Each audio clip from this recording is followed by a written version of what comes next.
Everyone, आज हम discuss करेंगे जो लास्ट ईयर आपका बीएजी का एग्ज़ाम हुआ था और हिस्ट्री जो अगर आपका एज मतलब सब्जेक्ट है जिसमें आप बीएजी कर रहे हैं और कोई भी उसके साथ सब्जेक्ट हो सकता है। तो अगर आपका BHIC 131 है तो आज हम उसी का जो लास्ट ईयर पेपर आया था, जो दिसंबर में आपका जो एग्ज़ामिनेशन दिसंबर से लेके फेब में जो आपका एग्ज़ाम हुआ था, तो उसमें जो पेपर आया था उसको हम डिस्कस करेंगे। और आपने देखा पिछले 1-1.5 साल हो गया तब से, जब से इग्नू ने अपना जितना भी ये है मतलब बहुत सारे कोर्सेज़ का जो नाम है वो चेंज कर दिया है। सिलेबस वगैरह सारा वही है, बट नाम उन्होंने बदल दिया है। ठीक है, तो अब आपका जो है ये BHIC 131 हो गया है। ठीक है, तो अगर आप देखोगे जो पिछले पेपर्स हैं उन पे आपको EHI या EC ऐसे कुछ नाम लिख के होगा, बट अब आपका जो है ये जो पेपर्स है बहुत मुश्किल हो जाती है बच्चों को ढूंढने में, तो इसीलिए मैंने थोड़ा ढूंढा और मैंने बोला कि आपको मैं बता देती हूँ। तो सबसे पहले अगर हम इसको डिस्कस करेंगे इस पेपर को, इसमें ये आपका है BHIC 131 जो कि जिसमें हम हिस्ट्री ऑफ इंडिया जो कि अर्लीस्ट टाइम से लेके 300 कॉमन इरा तक पढ़ते हैं। और ये आपका जब पेपर होता है ये 100 मार्क्स का होता है, इसमें आपको 3 आवर्स मिलते हैं। और इधर आपको जो क्वेश्चंस दिए गए हैं 8 क्वेश्चंस हैं, उसमें से आपको 5 क्वेश्चंस करने हैं। और हर एक जो 2 सेक्शंस है उसमें से एटलीस्ट आपको 2 जो हैं, हर एक मतलब 2 ही सेक्शन है और एक सेक्शन में से आपको एटलीस्ट 2 क्वेश्चंस करने हैं और एक जो क्वेश्चन है उसका आंसर आपको 500 वर्ड्स में लिखना है।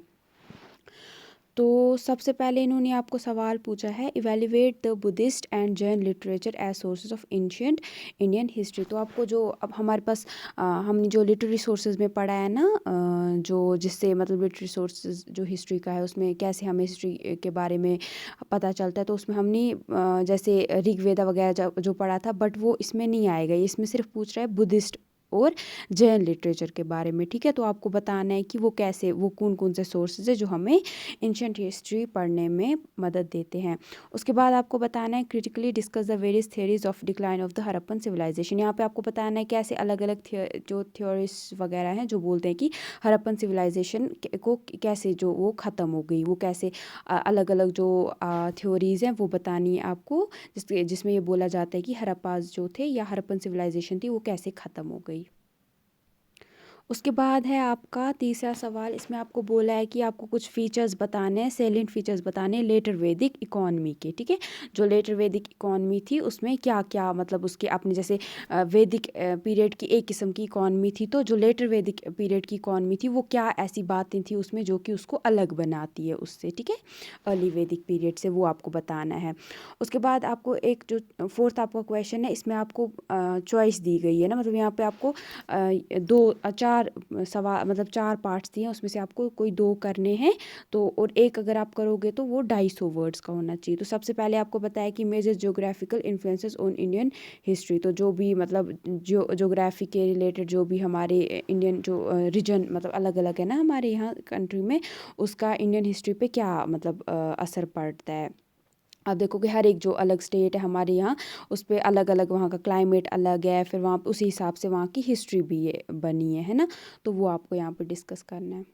उसके बाद दूसरा पार्ट इन्होंने बोला है Neolithic culture of Kashmir valley. Kashmir valley का जो न्यूलिथिक कल्चर है, यानी न्यूलिथिक हो गया कि न्यू मतलब न्यू और लिथिक मीन्स स्टोन, तो न्यू स्टोन एज जो कश्मीर के मतलब उस टाइम पे जो कश्मीर का कल्चर था वो आपको बताना है। उसके बाद आप बता सकते, तीसरा आपको दिया है कि आर्यन जो इन्वेजन हुआ था ये क्या सच है कि या ये झूठ है, ये इस पे आपको इनको बताना है। अपने जो आप सोचते हो इस बारे में वो बताना है, और कुछ जो आपने पढ़ा है उससे अगर ये मिथ है तो फिर उसको प्रूव करना है, अगर ये रियलिटी है तो आपको कुछ सबूत देना, मतलब आपको कुछ बातें बतानी जिससे लगे कि हाँ ये सही था। उसके बाद आपको फोर्थ है कि iron age in South India, जो साउथ इंडिया है हमारा उसमें आयरन एज के बारे में आपको बताना है, कब आया या उसके दौरान क्या क्या हुआ। सेक्शन 2 उसके बाद आपका स्टार्ट होता है, इसमें आपको बोला है कि what kind of changes do we see in the society of the period 6 to 4th century BCE। तो 6th सेंचुरी से लेके 4th सेंचुरी BCE जब हमारा बिफोर कॉमन इरा चल रहा था, अगर इन मतलब इस दौरान देखते हैं सोसाइटी को हम, तो क्या क्या चेंजेस हमें देखने को मिलते हैं। उसके बाद आपको पूछा इन्होंने discuss the nature of the revenue administration under the Mauryans. जो मौर्यास का जो पीरियड चल रहा था ना, चंद्रगुप्त मौर्य हमारे हो गए, बिंदुसार हो गए, उसके बाद उनके बेटे अशोका थे। तो उनके दौरान आपका जो रेवेन्यू मतलब एडमिनिस्ट्रेशन था, पैसे के रिलेटेड एडमिनिस्ट्रेशन कैसा क्या चल रहा था, वो क्या मतलब उस पर आपको उसके बारे में बताना है थोड़ा 500 वर्ड्स में। उसके बाद है राइट एंड ऐसे on 3 different kinds of chiefdoms in ancient Tamilakam. तो जो तामिल हाम हमारा एंशिएंट पुराना तामिल मतलब तमिलनाडु के बारे में पूछा है, उसके आसपास के जो एरियाज़ हैं वो सारे इसमें आ जाते हैं। तो आपको मतलब कुछ 3 मतलब चीफडम्स थे अलग अलग किस्म के, वो आपको बताने हैं यहाँ पे, ऐसे लिखना है उन पे। उसके बाद आपका लास्ट वाला क्वेश्चन है, यहाँ पे भी सेम है, 2 अटेम्प्ट करने हैं आपको और एक जो मतलब दोनों 250 वर्ड्स में करने हैं, तो वो एक क्वेश्चन के बराबर हो जाएंगे, यानी 500 के बराबर हो जाएंगे। यहाँ पे आपको बोला है टीचिंग्स ऑफ महावीरा जो थे आपके, जो कि जिन्होंने जैनिज़्म को ये फैलाया था, उनके बारे में उन्होंने क्या टीचिंग्स दी हैं वो बतानी है। या तो आप और अर्थशास्त्र जो है उसके बारे में अगर पता है वो लिख सकते थे। उसके बाद है आपको social structure of the Deccan under the Satavahanas. Satavahanas के अंडर जो आपकी, जब वो डकन वाले एरिया पे रूल करते थे ना, तो सोसाइटी उस टाइम पे कैसी थी। और उसके बाद लास्ट है आपका local trade in early historical peninsular India. तो आपको यहाँ पे बताना है जो आपका मतलब पेनिनसुलर इंडिया किसको बोलते हैं, जो आपका नीचे वाला जो इंडिया मतलब आपका जो आपका साउथ वाला इंडिया है, वहाँ पे आपको बताना है लोकल ट्रेड कैसी चल रही थी। ठीक है, आपकी अर्ली टाइम पे जो अर्ली हिस्टोरिकल पीरियड है वहाँ पे लोग उस टाइम के दौरान लोकल ट्रेड कैसा था वहाँ पे। और अब हम डिस्कस करेंगे बेस्ट जो आपका ये है बीएजी का जो PHIC 132 जो कि सेमेस्टर सेकंड में आपको पढ़ना पड़ता है, तो वो अब हम डिस्कस करेंगे। इसमें हम क्या करेंगे, हिस्ट्री फ्रॉम 300 कॉमन इरा से लेके 1206 तक हमें इसमें डिस्कस करना है हिस्ट्री को। ठीक है, तो अब हम इस क्वेश्चन पेपर को देखेंगे। तो सेम सीन यहाँ पे भी आपको टोटल 8 सवाल दिए गए हैं, उसमें से आपको दोनों सेक्शन में से एटलीस्ट 2-2 सवाल करने हैं, और अगर एक सवाल जो आप करते हो आपको 500 वर्ड्स में लिखना है। तो सेक्शन 1 में आपको सबसे पहले पूछा गया था कि discuss the efforts made by Samudragupta for the expansion of the Gupta empire. तो जो समुद्रगुप्ता थे जो कि आपके गुप्ता एम्पायर जो थी इंडिया में, उसके दौरान वो वहाँ पे मतलब रूल कर रहे थे, गुप्ता डायनेस्टी के वो मतलब एक राजा थे। उन्होंने गुप्ता एम्पायर को मतलब एक्सपेंड करने के लिए, बढ़ाने के लिए क्या क्या चीज़ें की थी उन्होंने। ठीक है, तो बहुत बार समुद्रगुप्त को नेपोलियन ऑफ इंडिया भी बोला जाता है ना। और मतलब इन्होंने ये बोला जाता है जो अशोका थे वो मतलब उन्होंने पीस वाली पॉलिसी अपनाई थी, उन्होंने दम्मा अपनाया था। लेकिन ये बिल्कुल जो समुद्रगुप्त थे ये उनके बिल्कुल अपोजिट थे। ठीक है, तो ये मतलब अपने मतलब लड़ाई कर वॉर करने में इनको बहुत खुशी मिलती थी, ऐसा भी मतलब बोला जाता है। तो ये जीत के लिए कुछ भी कर सकते थे। तो यहाँ पे भी आपको 3 आवर्स दिए गए हैं और आपका जो पेपर है वो 100 वर्ड्स का है।